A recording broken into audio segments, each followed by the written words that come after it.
Рахмат, Дастанбек Ашбекович. Менде мындай суроо да экономика министрине. Азыр биз мына кризиске абалга келип атабыз, экономикачы.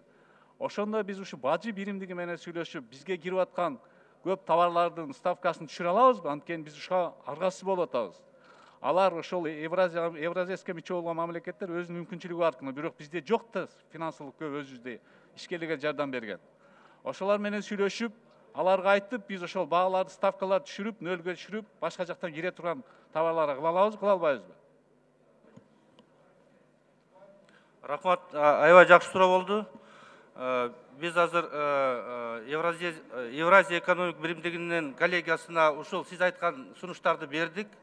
Бизде 5-ші күнү өзүнүн жана совет, межправсовет болуш керек видеоконференцияда. Ошондо күн тартибине киргизилди. Сиз айткандын баары эгер кабыл алса, ошонун баары кабыл алынат да советте. Бул маселе боюнча биз катуу туруш керек, анткени бул өтө маанилүү. Эгер биз буну кылбасак, биз Кыргызстанда экономиканы өлтүрүп, бизнес совсем өлтүрө алабыз. Буга силер катуу турушуңар керек. Керек болсо биз Евразия санда бизге кереги жок дегенге барыш керек. Эгер ушундай кыйын маалда бизге бул биримдиктин жардамы тийбесе.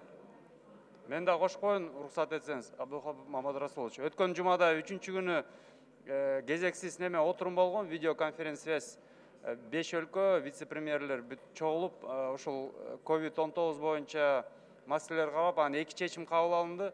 Биринчи бул жанагы сырттан ЕАЭСке кирүүчү медициналык буюмдарга бажы ставкалары нолго түштү.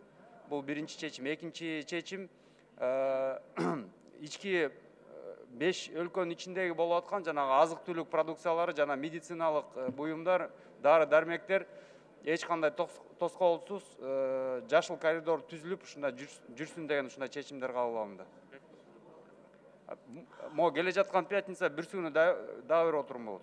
Бул фармацевтика боюнча бул дарыларды, медициналык каражаттарды, жабдуулардын бажын алымдарын нөлгө түшүрүп уруксат бериш керек да. Ушул Грузия мына ушул жол менен ошол жерден контрабандадан да, мафияны да жоя алды да. Эгер биз ушуну нөлгө түшүрсөңөр, ошондо сапаттуу дарылар келип, врачтар өздөрү тандап алат эмне кылыштычы. Ошо каттуураак көңүл бурсаңыздар.